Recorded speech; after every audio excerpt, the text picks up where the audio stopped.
नमस्कार भाइयों बहनों। अहंकार या अभिमान, यही सारे विनाश की जड़ है।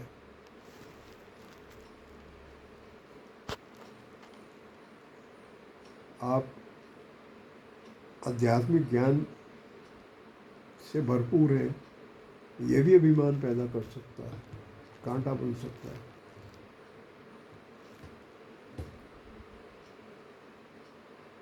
धन, संपदा, शक्तियाँ, ये सब अभिमान पैदा करती है।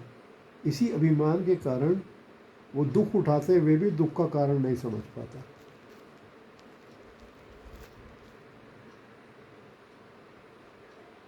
अभिमान का नाश होगा तो दुख का भी नाश हो जाएगा, और इन सब के व्यवहार में एक दैविक दिव्य परिवर्तन परिलक्षित हो जाएगा।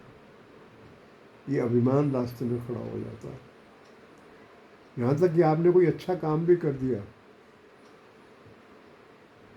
और खूब गरीबों को दान भी दे दिया, ये भी आपके अंदर अभिमान पैदा कर सकता है।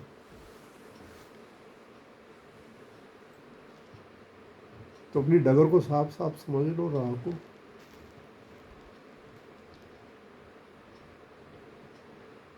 अहंकार मुक्ति या ईश्वर प्राप्ति एक ही चीज़ हो गई। ईश्वर प्राप्ति हो रही है, शांति की प्राप्ति हो रही है, परमानंद की प्राप्ति हो रही है। तो इसका अर्थ ये है, अब आप अभिमान शून्य हो गए।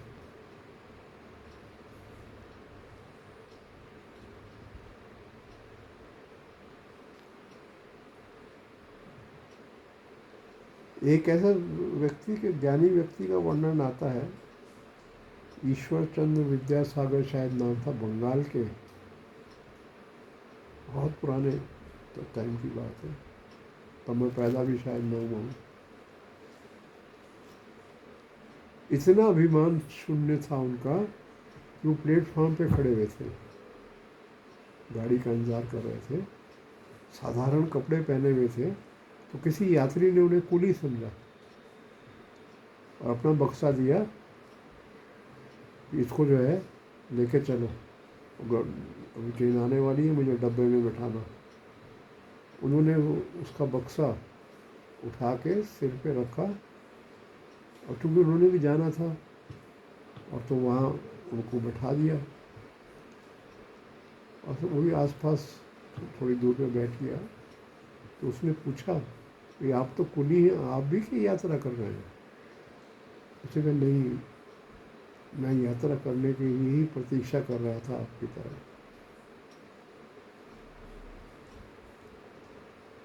आपने बड़े साधारण कपड़े पहने हैं, कौन है आप? उन्होंने अपना नाम बताया, ईश्वर चंद्र विद्यासागर। उन्होंने उस नाम को सुन रखा था। देखा, आप वो वाले ईश्वर चंद्र विद्यासागर तो नहीं है जिन्होंने ये काम किए थे, ऐसा ऐसा लिखा था। लिखा जी। वो उनके चरणों पे गिर पड़ा। ये होती है अभिमान शून्यता, ईश्वर प्राप्ति। यहाँ तक जाना है आपको। अभिमान शून्यता का अर्थ ये नहीं है कि आप ये सोचें कि आपके पास, आपको कोई ये बीमार नहीं, आपके पास बहुत धन है, गुलछर्रे उड़ा रहे हैं आप, और एक गलत मान्यता मान बैठे अपने बारे में कि हमें तो कोई अभिमान नहीं। कहते हैं बहुत लोग, भाई हम तो अभिमान नहीं करते, गरीबों में की सहायता भी कर देते हैं, भिखारियों को पैसा भी देते हैं, अभिमान नहीं है। ऐसे धोखे में न रहें। अभिमान शून्यता का अर्थ जो है, ये मैंने ईश्वर चंद्र विद्यासागर जी के उदाहरण से जो दिया है, वो है अभिमान शून्यता।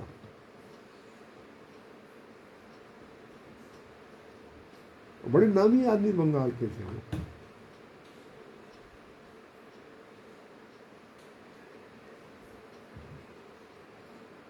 अब तो लोग ये दान करने वाले लोग भी जो मंदिर बना देते हैं, जो धर्मशाला बना देते हैं, लेकिन अभिमान का कांटा नहीं हटा पाते। वो बताते हैं ये मैंने करा, वाली धर्मशाला मैंने बनाई, वो वाला मंदिर मैंने बताया। और जो अभिमान शून्य व्यक्ति होगा उसके मुंह से आप सुनोगे ही नहीं।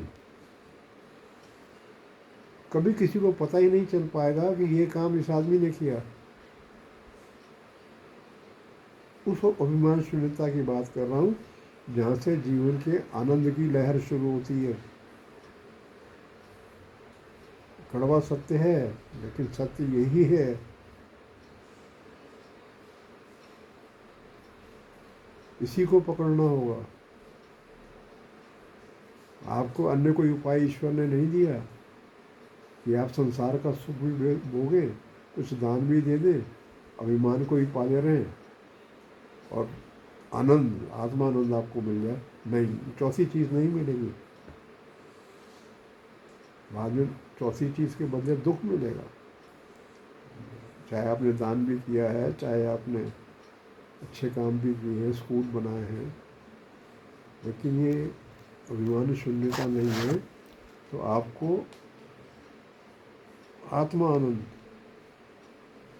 इसकी कल्पना भी ना करें आप प्राप्त कर लेंगे। तो आत्मानंद मतलब ईश्वर का आनंद। इसी को परमानंद भी कह सकते हैं, इसी को ब्रह्मानंद भी कह सकते हैं, कुछ भी नाम लीजिए, नाम है ये। तो इतनी कठोर सत्य की स्थिति है ये,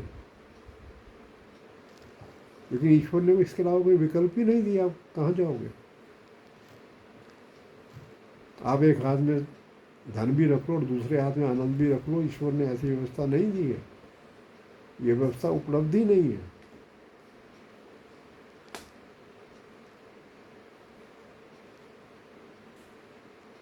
दया, करुणा, अभिमान शून्यता,